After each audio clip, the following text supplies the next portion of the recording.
Et on se retrouve donc pour cette revue de presse de l'économie.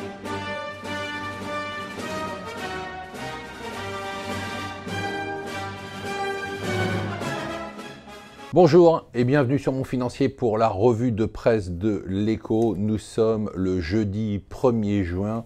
On commence par la Grande-Bretagne. On peut parler de confusion totale sur la Grande-Bretagne. On ne sait absolument pas ce qui se passe et ce qui va se passer d'un point de vue politique, d'un point de vue économique et aussi d'un point de vue marché, d'un point de vue politique. On a des sondages. Vous vous rappelez, il y a quelques jours encore, on disait Theresa May va remporter une victoire écrasante aux législatives.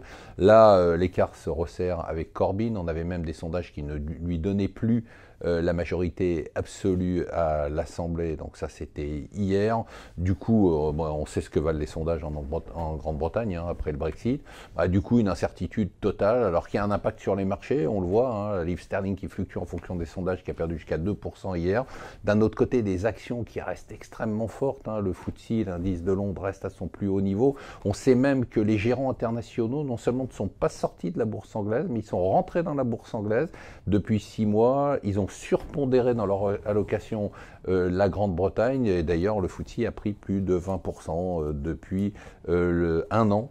Et on a, du point de vue économique, des signaux qui sont là aussi pas très clairs. C'est vrai qu'il y a un petit ralentissement, mais c'est quand même pas la catastrophe. Donc voilà, confusion totale sur la Grande-Bretagne, confusion totale aussi sur l'accord sur le climat, nous dit le Financial Times. On va attendre, c'est Trump qui le dit, dans quelques jours, sa décision pour savoir s'il se retire de l'accord de Paris, cet accord qui a été signé par 195 pays pour la réduction des effets de serre, enfin des émissions de gaz à effet de serre.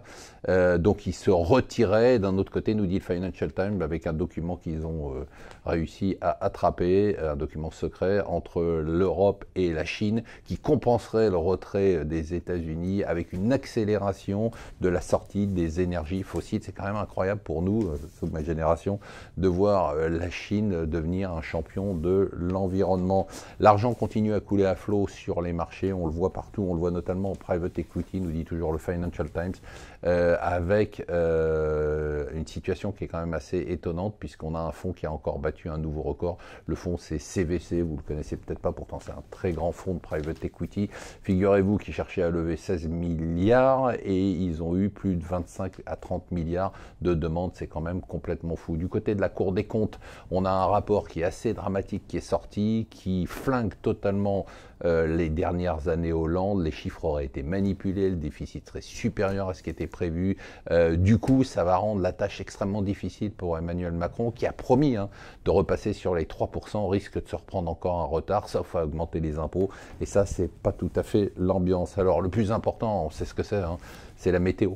Eh bien, on a vos prévisions, et vous les avez dans la newsletter du matin, on a vos prévisions sur ce qui va se passer cet été, figurez-vous. Cet été sera beau, il sera chaud, plus chaud que l'été précédent, supérieur aux normales saisonnières, avec un juillet sec et un août orageux. Voilà, je vais me transformer en Miss Météo. Rien que pour vous, je vous souhaite une excellente journée.